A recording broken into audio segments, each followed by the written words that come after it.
हमें petrol diesel का उपयोग कम करना होगा।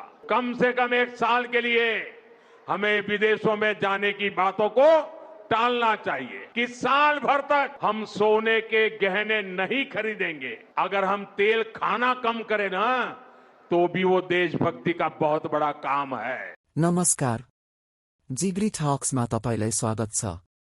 यहाँ हामी समाज, राजनीति र कथाहरू मार्फत विभिन्न विषयहरू बुझ्ने प्रयास गर्छौं। यदि तपाईलाई यस्ता सामग्री मन पर्छ भने कृपया भिडियोलाई लाइक, शेयर र च्यानललाई सब्स्क्राइब गर्न नबिर्सनुहोस्। भारतका प्रधानमन्त्री नरेन्द्र मोदीले आफ्ना नागरिकलाई एउटा अनौठो आग्रह गरे। सुन नकिन्नुस्, विदेश यात्रा कम गर्नुस्, तेल कम प्रयोग गर्नुस्, खाने तेल र रासायनिक मलको प्रयोग पनि घटाउनुस्। आज जो संकट है उसमें हमें विदेशी मुद्रा बचाने पर भी बहुत जोर देना होगा, क्योंकि दुनिया में पेट्रोल डीजल इतना ज्यादा महंगा हो गया है। पहले से कई गुना ज्यादा कीमतें बढ़ गई है। पहिलो पटक सुन्दा यो सामान्य बचतको सल्लाह जस्तो लाग्न सक्छ, तर जब संसारकै ठूलो अर्थतन्त्र मध्ये एक देशको प्रधानमन्त्रीले आफ्नै नागरिकलाई यस्तो आग्रह गर्छन्, त्यो केवल लाइफस्टाइल एडभाइस हुँदैन, त्यसको पछाडि एउटा ठूलो आर्थिक संकेत हुन्छ। भारत डुब्न लागेको हो? ठूलो क्राइसिस आउँदैछ? या यो केवल भारतको सावधानी हो? तर नेपालका लागि अझ महत्त्वपूर्ण प्रश्न अर्कै छ। यदि भारत दबावमा पर्यो भने नेपालको भान्सा बजार, फ्युल, चिनी, तेल र दैनिक जीवनमा त्यसको असर कति छिटो देखिन्छ? आजको भिडियोमा हामी यही कुरा बुझ्नेछौं। भारतले किन यस्तो चेतावनी दियो? नेपाललाई यसको असर कसरी पर्छ? र सबैभन्दा महत्त्वपूर्ण कुरा, नेपाल यस्तो संकटका लागि तयार छ कि छैन? मोदीले यस्तो किन भने? पहिलो कुरा, यो डर फैलाउने भाषण होइन। भारत आजै आर्थिक संकटमा फस्यो भन्ने पनि होइन, तर यो एउटा संकेत हो। भारत आफ्नो विदेशी मुद्रा बचाउन चाहन्छ। कुनै पनि देशले बाहिरबाट सामान किन्दा डलर चाहिन्छ। भारतले तेल किन्छ, ग्यास किन्छ, सुन किन्छ, खाने तेल किन्छ, मल किन्छ। यी सबै कुरामा ठूलो मात्रामा विदेशी मुद्रा बाहिर जान्छ। रोइटर्सको रिपोर्ट अनुसार अप्रिल 2026 मा भारतको व्यापार घाटा 28.38 अर्ब डलर पुगेको छ। यसमा सबैभन्दा ठूलो दबाव कच्चा तेलको आयातबाट आएको देखिन्छ। त्यही रिपोर्ट अनुसार कच्चा तेलको आयात 53% बढेको छ र सुनको आयात 84% बढेको छ। अब सोच्नुस्, तेल महँगो भयो भने भारतको आयात खर्च बढ्छ। सुन धेरै आयात भयो भने डलर बाहिर जान्छ। विदेश यात्रा बढ्यो भने डलर बाहिर जान्छ। खाने तेल र मलको आयात बढ्यो भने पनि विदेशी मुद्रामा दबाव पर्छ। त्यसैले मोदीको सन्देशको अर्थ यस्तो हो, देशले जति कम अनावश्यक आयात गर्छ, त्यति कम डलर बाहिर जान्छ। यो घरायसी बचतको कुरा मात्र होइन, यो देशको आर्थिक हिसाब किताबको कुरा हो। भारतसँग ठूलो अर्थतन्त्र छ, ठूलो विदेशी मुद्रा सञ्चिति छ, ठूलो बजार छ, तर भारतले पनि विश्व बजारमा तेलको मूल्य, सुनको आयात, मुद्रा दबाव र व्यापार घाटालाई हल्का रूपमा लिन सक्दैन।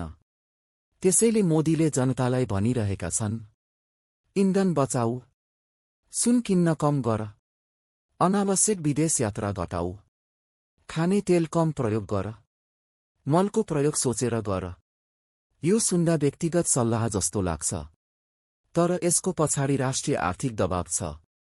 र यहीबाट नेपालको कथा सुरु हुन्छ, किनकि भारतले आफ्नो अर्थतन्त्र बचाउन नीति बदल्न सक्छ। तर भारतको नीति बदलिदा त्यसको असर नेपालमा बजार मूल्य बनेर आउँछ। भारतको दबावको कुरा गरिरहँदा हामीले एउटा कुरा स्पष्ट बुझ्नुपर्छ, भारतले आफ्नो देशको हितका लागि नीति बनाउँछ। त्यो स्वाभाविक हो। तेल महँगो भयो भने भारतले आयात घटाउने उपाय खोज्छ। सुन धेरै आयात भयो भने त्यसलाई नियन्त्रण गर्न खोज्छ। खानेकुरा महँगो भयो भने आफ्नो जनतालाई पहिले सुरक्षित गर्न खोज्छ। तर नेपालको समस्या यहीबाट सुरु हुन्छ, किनकि भारतले आफ्नो बजार बचाउन कुनै निर्णय लियो भने त्यसको असर नेपालमा धेरै छिटो देखिन्छ। हाम्रो भान्सामा प्रयोग हुने चिनी, खाने तेल, चामल, प्याज, मसला, ग्यास। हाम्रो सडकमा चल्ने पेट्रोल, डिजेल। हाम्रो खेतीमा चाहिने मल र हाम्रो उद्योगलाई चाहिने कच्चा पदार्थ। यी सबैमा भारतसँगको सम्बन्ध धेरै गहिरो छ। नेपाल राष्ट्र बैंकको पछिल्लो तथ्याङ्कले पनि देखाउँछ। नेपालको आयात अझै धेरै ठूलो छ। 2025-26 को पहिलो 9 महिनामा नेपालको वस्तु आयात करिब 1490 अर्ब रुपैयाँ पुगेको छ र व्यापार घाटा करिब 1267 अर्ब रुपैयाँ पुगेको छ। यसको अर्थ के हो? हामी धेरै किन्छौं, थोरै बेच्छौं र दैनिक जीवन चलाउन पनि बाहिरबाट आउने सामानमा निर्भर छौं। त्यसैले भारतमा तेलको मूल्य बढ्दा नेपालमा ढुवानी खर्च बढ्न सक्छ। भारतले चिनीको निर्यात रोक्दा नेपालमा चिनीको मूल्य बढ्न सक्छ। भारतले चामल, प्याज, गहुँ, मल वा तेलमा कडाई गरियो भने नेपालको बजार तुरुन्तै हल्लिन सक्छ। समस्या भारत होइन, समस्या हाम्रो तयारी हो।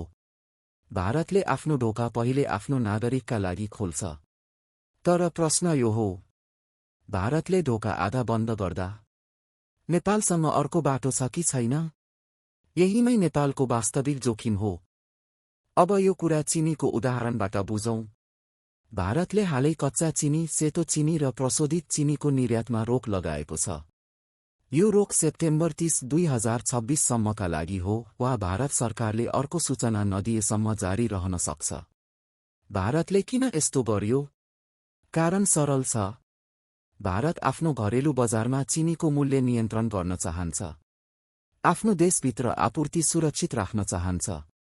किनकि उखुको उत्पादन, मौसमको जोखिम र घरेलु मागको दबावलाई उसले हल्का रूपमा लिन सक्दैन। भारतको लागि यो निर्णय व्यावहारिक हुन सक्छ। उसले आफ्नो नागरिकलाई पहिले हेर्छ। हरेक देशले सङ्कटको सङ्केत देख्दा आफ्नै बजारलाई प्राथमिकता दिन्छ। तर नेपालका लागि यही निर्णय ठूलो समस्या बन्न सक्छ। किनकि नेपालको बजारमा चिनी केवल मिठाईको कुरा होइन। चिनी घरको चिया हो, चाडपर्वको प्रसाद हो। बिस्कुट, बेकरी, मिठाई, सफ्ट ड्रिङ्क, कन्फेक्सनरी यी सबैको कच्चा पदार्थ हो। चिनी महँगो भयो भने असर केवल 1 किलो चिनीमा रोकिँदैन। यसले धेरै सामानको मूल्यमा चेन रियाक्सन ल्याउन सक्छ। काठमाडौँ पोस्टको रिपोर्ट अनुसार अघिल्लो अभावको समयमा चिनीको मूल्य केही हप्तामै करिब 88 रुपैयाँ प्रति किलोबाट ब्ल्याक मार्केटमा 160 रुपैयाँ प्रति किलोसम्म पुगेको थियो। त्यो केवल मूल्य वृद्धि थिएन, त्यो हाम्रो निर्भरताको रियालिटी चेक थियो। नेपालले त्यतिबेला चाडपर्वको माग धान्न 60,000 टन चिनी ल्याउन खोजेको थियो। तर भारतले 25,000 टन मात्र स्वीकृत गरेको थियो। यसले के देखाउँछ? जब भारतले आफ्नो आपूर्ति बचाउन निर्यात रोक्छ, नेपालले चाहेको जति सामान किन्न सक्दैन। हामीसँग पैसा हुन सक्छ, हामीसँग माग हुन सक्छ, तर आपूर्तिको चाबी अर्कैको हातमा हुन्छ। त्यसैले चिनीको कथा सानो होइन। आज चिनी रोकियो, भोलि चामल, प्याज, गहुँ, खाने तेल, मल वा फ्युलमा प्रतिबन्ध आयो भने नेपालको बजार फेरि त्यही अवस्थामा पुग्न सक्छ। भारतलाई दोष दिन सजिलो छ, तर कठिन प्रश्न नेपालतिर फर्किन्छ। हामीले किन यति धेरै आवश्यक वस्तुमा एउटै देशमाथि भर पर्नु पर्यो? अब मुख्य प्रश्नमा आउँछौं। नेपाल यस्तो सङ्कटका लागि तयार छ कि छैन? यसको उत्तर सिधा छैन। एकातिर हेर्ने हो भने नेपालको अवस्था केही वर्ष अगाडिको जस्तो कमजोर छैन। नेपालसँग अहिले विदेशी मुद्रा सञ्चिति राम्रो छ। नेपाल राष्ट्र बैंकको पछिल्लो रिपोर्ट अनुसार मध्य अप्रिल 2026 सम्म नेपालको कुल विदेशी मुद्रा सञ्चिति करिब 3,494 अर्ब रुपैयाँ पुगेको छ। त्यो सञ्चितिले वस्तु आयात करिब 21 महिनाभन्दा बढी र वस्तु तथा सेवा आयात करिब 18 महिनाभन्दा बढी धान्न सक्ने देखिन्छ। यो राम्रो सङ्केत हो। यसको अर्थ नेपालसँग बाहिरबाट सामान किन्न आवश्यक डलरको अभाव तत्काल देखिँदैन। तर यहाँ एउटा ठूलो समस्या छ। डलर हुनु र सामान बजारमा उपलब्ध हुनु एउटै कुरा होइन। नेपालसँग पैसा हुन सक्छ, तर भारतले चिनी रोक्यो भने पैसा भएर पनि चिनी तुरुन्तै आउँदैन। नेपालसँग डलर हुन सक्छ, तर फ्युल सप्लाई रुट दबावमा पर्यो भने पेट्रोल पम्पमा लाइन लाग्न सक्छ। नेपालसँग विदेशी मुद्रा हुन सक्छ, तर मल समयमा आएन भने किसानको खेतमा असर पर्छ।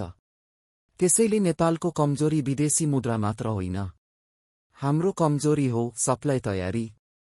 हामीसँग कति चिनी स्टक छ, कति खाने तेल स्टक छ, कति मल स्टक छ, कति फ्युल रिजर्भ छ, कुन सामान कति दिनलाई पुग्छ, कुन रुट बन्द भयो भने अर्को रुट के हो? यी प्रश्नको उत्तर स्पष्ट र सार्वजनिक रूपमा देखिँदैन। समस्या यही हो, नेपालले धेरै पटक सङ्कट आएपछि मात्र प्रोक्योरमेन्ट सुरु गर्छ, अभाव देखिएपछि मात्र बैठक बस्छ, मूल्य बढेपछि मात्र अनुगमन गर्छ, चाडपर्व नजिकिएपछि मात्र चिनी खोज्छ। तर सप्लाई क्राइसिसमा ढिलो निर्णयको मूल्य आम नागरिकले तिर्छन्।